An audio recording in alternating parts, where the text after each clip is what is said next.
Hello friends, welcome to my channel. कैसे हैं आप सब। आज है संडे। हम हर संडे को 2 ऐसे कंप्लीट करवाते हैं, जिसमें हमने पहला जो ऐसे है वो हमने कंप्लीट कर दिया है। ये आज की सीरीज़ का दूसरा ऐसे है। इसी के साथ साथ क्या चल रहा है, हमारी मेंस की आंसर राइटिंग भी चल रही है, जिसमें हम डेली 5 क्वेश्चन की आंसर राइटिंग करवाते हैं। और एक और सीरीज़ जो चल रही है, जो कि लक्ष्मीकांत स्पेक्ट्रम और इकोनॉमिक्स पे बेस्ड है, जिसमें हम सबसे पहले चैप्टर कंप्लीट करवाते हैं। फिर उस चैप्टर से रिलेटेड जितने भी प्री या मेंस में क्वेश्चन बन सकते हैं आगे आने वाले आपके एग्ज़ाम में, जो कि मोस्ट इंपॉर्टेंट हैं, उसके 20 क्वेश्चन प्री के और 10 क्वेश्चन हम मेंस के कंप्लीट कर पाते हैं। जिस किसी ने भी उसको नहीं देखा है तो हमारी प्लेलिस्ट में जाके देख सकते हैं। और उसी के साथ साथ एक और सीरीज़ चल रही है, जो कि आपकी जो भी आपका पीसीएस का प्री का एग्ज़ाम होने वाला है उस पे बेस्ड है। हम प्री के एग्ज़ाम के पहले आपका पूरा प्री का सिलेबस कंप्लीट करवाएंगे। आप लोग उसको भी जो है जाके देख सकते हैं हमारी प्लेलिस्ट में। और हमारे कमेंट सेक्शन में ज़रूर बताइए कि आपको ये जो सीरीज़ें चल रही हैं वो कैसी लग रही हैं। जो मेंस की सीरीज़ चल रही है उसको अगर आप कंप्लीट करते हैं तो आपका पूरा मेंस का syllabus to the point current के साथ अपडेट करते हुए पूरा कंप्लीट हो जाएगा। जो भी जो हमारी सीरीज़ को कर रहे हैं उसके साथ में सिलेबस को जो है देख रहे हैं, तो उनको समझ में आ रहा होगा कि वो जो है आपका पूरा सिलेबस कंप्लीट हो रहा है 1 बाय 1 करके। हमारी जो ये मेंस की सीरीज़ है वो यूपीएससी एंड यूपी पीसीएस के पीवाईक्यू के साथ साथ मॉडल क्वेश्चन पे बेस्ड है, जो कि करंट के साथ अपडेट करते हुए आप लोगों को कंप्लीट कराई जा रही है। तो आप लोग चाहें तो आप उसको जाके कर सकते हैं। और जिस किसी को भी इसका पीडीएफ चाहिए वो हमारे टेलीग्राम हैंडल प्रविशा के ऊपर कॉन्टैक्ट करके पीडीएफ को प्राप्त कर सकते हैं। तो आज का जो है ऐसे स्टार्ट करने से पहले स्टार्टिंग करेंगे हम कुछ जो है कविताओं की पंक्ति के माध्यम से, जिसको हो सकता है आप लोगों ने सुना हो, जो कि आपके लिए जो है बहुत ज़रूरी है। इसकी लाइनें जो है मोटिवेशन के लिए बहुत ज़्यादा ज़रूरी है। इसकी स्टार्टिंग हम इससे करते हैं कि सफ़र में धूप तो होगी, जो चल सको तो चलो, सभी हैं भीड़ में, तुम भी निकल सको तो चलो, इधर उधर कई मंजिल हैं, चल सको तो चलो, बने बनाए हैं साँचे, जो ढल सको तो चलो, किसी के वास्ते राहें कहाँ बदलती हैं, तुम अपने आप खुद को ही बदल सको तो चलो, यही है ज़िंदगी का ख्वाब चंद उम्मीदें, इन्हीं खिलौनों से तुम भी बहल सको तो चलो, हर एक सफ़र को है महफूज रास्तों की तलाश, हिफाजतों की रिवायत बदल सको तो चलो, कहीं नहीं कोई सूरज, धुआं धुआं है फ़िज़ा, खुद अपने आप से बाहर निकल सको तो चलो। तो ये लाइनें जो हमने आपको जो सुनाई वो आप लोगों को कैसी लगी हमारे कमेंट सेक्शन में ज़रूर बताइएगा। तो ऐसे ही पढ़ते रहिए, लाइफ में आगे बढ़ते रहिए, यूपीएससी एट होम प्रविशा के साथ में मेंस आंसर राइटिंग प्रैक्टिस करते रहिए। तो आज का जो ऐसे का टॉपिक है उसको हम स्टार्ट करते हैं। क्या टॉपिक है? आर्टिफिशियल इंटेलिजेंस आधारित शासन, अवसर और चुनौतियाँ। तो इसको हम पूरा जो है डिटेल में कवर करेंगे। सबसे पहले हम इसमें आपको पूरी फॉर्मेटिंग करके बताते हैं कि हम इसमें जो है क्या क्या चीज़ों को कवर करने वाले हैं पूरे ऐसे में। सबसे पहले हम इसके इंट्रो में क्या देंगे। इंट्रो में हम 21वीं सदी में एआई शासन सुधार का जो मुख्य साधन, नीति रिपोर्ट 2035 तक जीडीपी में 957 अरब डॉलर का योगदान दिया है इसने। इसके समक्ष जो है कौन कौन से जो है अवसर हैं उसको हम देखेंगे एक एक करके। क्या अवसर है? डेटा विश्लेषण से तेज और सटीक निर्णय लेने में जो है आसानी हुई है, जिसके अंतर्गत हम कोविन और आरोग्य सेतु की बात करेंगे। दूसरा क्या है? अपराध की भविष्यवाणी। ये अपराध की भविष्यवाणी में भी जो है सहायक है। फिर क्या है? पारदर्शिता और भ्रष्टाचार। इससे जो है क्या हो रहा है, पारदर्शिता और भ्रष्टाचार जैसी समस्याओं में जो है कमी देखने को मिल रही है। तो इसके जो है इसके सामर्थ्य मतलब जो है मतलब कमी क्या कर सकते हैं, इससे पारदर्शिता ला सकते हैं शासन में और भ्रष्टाचार को जो है कम कर सकते हैं। तो ये जो है इसके समझ जो है अवसर हैं। चुनौतियाँ इसके समझ क्या क्या हैं, जिससे जो है इसके माध्यम से डेटा की गोपनीयता व सुरक्षा की जो है चुनौती उत्पन्न होती है। दूसरा क्या है? कौशल अंतराल। एआई जो है विशेषज्ञों की कमी है बहुत। एआई के बारे में जो ज़्यादातर लोगों को नॉलेज नहीं है। तकनीक व डिजिटल अवसंरचना की कमी है। नैतिकता व जवाबदेही का भी अभाव देखने को मिलता है। इसके समाधान कैसे किए जा सकते हैं वो भी हम इसमें बात करेंगे। मजबूत नीति व कानूनी ढांचा प्रदान करके, एआई साक्षरता का प्रशिक्षण करके और नियमित ऑडिटिंग व पक्षपात को रोककर, रिस्पॉन्सिबल एआई स्थानीय भाषाओं में जो है अनुकूलन, तो ये हम जो है ये पूरा जो है इसी के माध्यम से हम पूरा जो है मेरा जो ऐसे जो रहेगा इसी कॉन्टेस्ट में पूरा रहेगा, पूरा डिटेल में इसको कवर करवाएंगे। एक एक करके हम देखते हैं। तो इसकी स्टार्टिंग कहाँ से करते हैं कि 21वीं सदी के डिजिटल युग में आर्टिफिशियल इंटेलिजेंस ने मतलब एआई ने केवल तकनीकी जगत की परिभाषा बदली है। मतलब जो 21वीं सदी में जो डिजिटल युग है उसमें आर्टिफिशियल जो इंटेलिजेंस है उसमें उसने जो है क्या, उसने ना केवल जो है तकनीक टेक्नोलॉजी की ना तो जो है केवल डेफिनेशन ही नहीं बदली है, बल्कि शासन प्रशासन कार्यवाही को भी नई दिशा दी है। क्योंकि हर जगह जो है एआई का यूज़ हो रहा है, तो इसने जो है क्या किया है, इसने जो है शासन में प्रशासन और जो है जो कार्यवाही कार्य प्रणाली जो है शासन प्रशासन की, उसमें भी उनको भी जो है नई दिशा दी है। इसी के संदर्भ में थॉमस डेवनपोर्ट के शब्दों में AI is not just a technology, it's a new way of thinking about problem solving. आज विश्व के अधिकांश देश नीति निर्माण, सेवा वितरण और नागरिक सुविधा में एआई का उपयोग कर रहे हैं। भारत जो है वो भी इस क्रांति में जो है केंद्र में है, जहां एआई को गुड गवर्नेंस का महत्वपूर्ण स्तंभ माना जा रहा है। तो ये हमने जो है एआई से रिलेटेड आप लोगों को कितने सारे क्वेश्चन जो है उसमें मेंस में जो है कंप्लीट करवाए हैं, उसको आप जो है जाके हमारी जो मेंस की सीरीज चल रही है उसको देख सकते हैं। तो ये हमने देखा कि जो है एआई चूँकि जो है बहुत ज़्यादा इस टाइम इम्पॉर्टेंट जो है टॉपिक है, तो हम इसको कंप्लीट करवा देते हैं। इसमें क्या है कि जो है दूसरा पॉइंट क्या है कि नीति आयोग की 2021 की responsible AI for all report बताती है, मतलब जो नीति आयोग की जो है 2021 की जो रिस्पॉन्सिबल एआई फॉर ऑल की जो रिपोर्ट है वो क्या कहती है कि एआई भारत की जीडीपी में 2035 तक मतलब 2035 तक 957 अरब डॉलर का योगदान कर सकता है। कितना योगदान कर सकता है?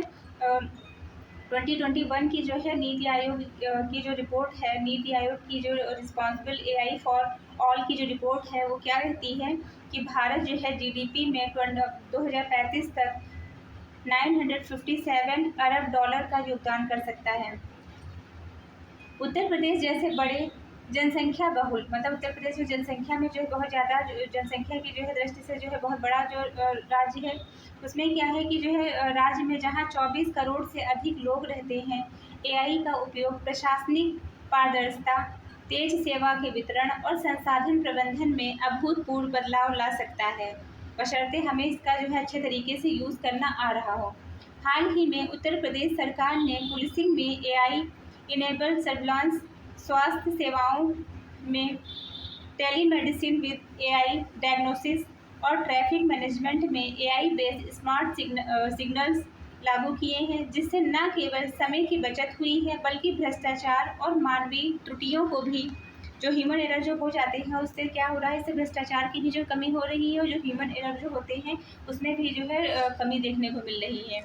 एआई आधारित शासन का सबसे बड़ा अवसर इसकी डेटा विश्लेषण क्षमता है। पारंपरिक प्रशासन में निर्णय निर्माण अक्सर अनुभव और सीमित आंकड़ों पर आधारित होता है, जबकि एआई लाखों डेटा पॉइंट्स का विश्लेषण कर त्वरित और सटीक सुझाव दे सकता है। एआई के माध्यम से क्या है, डेटा का जो है विश्लेषण करने में बहुत ज़्यादा टाइम नहीं लगेगा, ना ही जो है हमें इसमें बहुत ज़्यादा जो है मानव संसाधन की भी ज़रूरत है। तो इससे जो है क्या होगा कि प्रोडक्टिविटी इसमें जो है ज़्यादा बढ़ेगी। तो ये क्या कर सकता है, ये लाखों डेटा जो है पॉइंट्स का विश्लेषण करके त्वरित मतलब तुरंत ही जो है सटीक सुझाव दे सकता है। उदाहरण के लिए कोविड-19 महामारी के दौरान आरोग्य सेतु ऐप और कोविन प्लेटफॉर्म ने बड़े पैमाने पर वैक्सीन वितरण, संपर्क अनुरेखण और संक्रमण मानचित्रण में एआई सक्षम विश्लेषण का उपयोग किया है। इससे भारत ने विश्व की सबसे बड़ी टीकाकरण अभियानों में अग्रणी भूमिका, मतलब जो भारत की जो है विश्व में जो ये भूमिका जो दर्ज हुई है, तो ये जो है किसकी देन है, एआई की देन है। एआई नागरिक सेवाओं को प्रोएक्टिव बनाने में भी सक्षम है। अब सरकारें नागरिक की आवश्यकता का पूर्वानुमान लगाकर कि मतलब उनको किस चीज़ की जो है नीड है उसके पूर्वानुमान लगाकर सेवा प्रदान करती है। जैसे उत्तर प्रदेश में भूलेख पोर्टल पर एआई आधारित चैटबॉट नागरिकों को ज़मीन संबंधी जानकारी, त्वरित जानकारी उनको उपलब्ध कराता है। जिस चीज़ के बारे में जो उनको जानकारी नहीं है तो उससे उसका जो है जानकारी मिल जाती है। इसी तरह ग्रीवेंस रेड्यूसल से शिकायतों के निस्तारण की गति और गुणवत्ता भी बढ़ी है। वर्ल्ड बैंक की 2023 की गवर्नमेंट टेक मैच्योरिटी इंडेक्स में भारत का प्रदर्शन इसी डिजिटल प्रशासनिक क्षमता का प्रमाण है। एआई का उपयोग आंतरिक सुरक्षा के लिए कानून की व्यवस्था में भी अहम भूमिका निभा रहा है। अपराध की भविष्यवाणी से पुलिस बल अपराध प्रधान जो क्षेत्र है उसमें पहले से ही तैनाती कर सकता है। जब हमको जो है पहले से ही पता चल जाएगा कि यहाँ पे जो है क्राइम होने वाला है, तो हम उससे क्या कर सकते हैं, मतलब पुलिस बल वहाँ पे पहले से ही तैनात हो जाती है और जो है उसका निवारण कर सकती है। लखनऊ और नोएडा में एआई सर्विलांस कैमरास ने जो है ट्रैफिक उल्लंघनों और अपराधों की पहचान में उल्लेखनीय सुधार किए हैं। संयुक्त राष्ट्र की रिपोर्ट यह बताती है कि एआई आधारित अपराध विश्लेषण से अपराध की जो घटनाएं हैं उसमें कितनी 20 से लेकर 30% तक की कमी संभव है, बशर्ते इसे उचित मानवीय निगरानी के साथ लागू किया जाए। हालांकि इन अवसरों के साथ साथ कई चुनौतियां भी हों, क्योंकि जो है जब भी जो हमारे सामने किसी भी चीज़ का जब हमारे सामने अवसर पैदा होता है तो उसके साथ साथ जो है उसके जो है मेरिट और डिमेरिट दोनों ही होती हैं। तो यहाँ पे क्या है कि अवसर के रूप में तो यह उपलब्ध हुआ है, किंतु उसके साथ साथ इसकी जो कुछ खामियाँ हैं उनको भी हम देखेंगे। सबसे पहले चुनौती है डेटा गोपनीयता, मतलब डेटा ब्रीच जैसी जो समस्याएं उत्पन्न हो रही हैं वो जो है इसकी समस्या जो बहुत ज़्यादा है। दूसरा क्या है, सुरक्षा। एआई का प्रशिक्षण बड़े पैमाने पर व्यक्तिगत डेटा पर आधारित होता है। यदि यह डेटा लीक या दुरुपयोग हो जाए तो नागरिक अधिकारों का उल्लंघन हो सकता है। हाल ही में यूरोपियन यूनियन ने एआई एक्ट में स्पष्ट किया है कि संवेदनशील डेटा के इस्तेमाल पर कड़ी निगरानी ज़रूरी है। भारत ने भी digital personal data protection act 2023 पारित किया। लेकिन इसके क्रियान्वयन में राज्यों की भूमिका और संसाधन महत्वपूर्ण होंगे। दूसरी चुनौती यह है एल्गोरिदम पक्षपात। एआई उतना ही निष्पक्ष होता है जितना कि उसका प्रशिक्षण डेटा।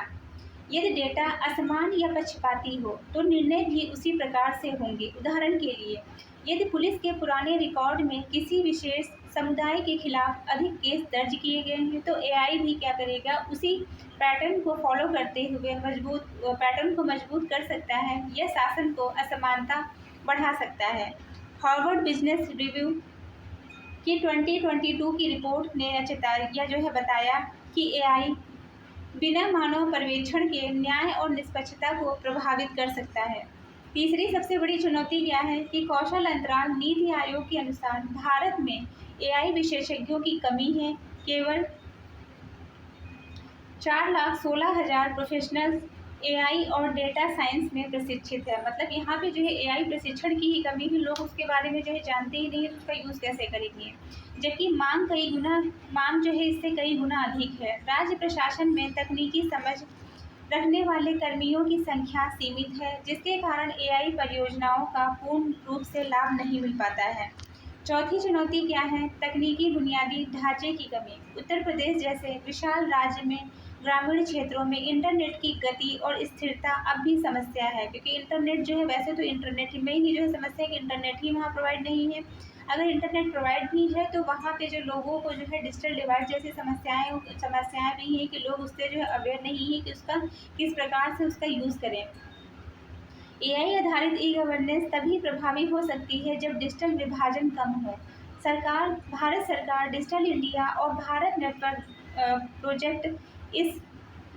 प्रोजेक्ट जो है इस दिशा में काम कर रहा है, लेकिन इसे तेज गति से आगे बढ़ाने की आवश्यकता है। मतलब डिजिटल डिवाइड जैसी जो समस्या है उसको दूर करने की आवश्यकता है।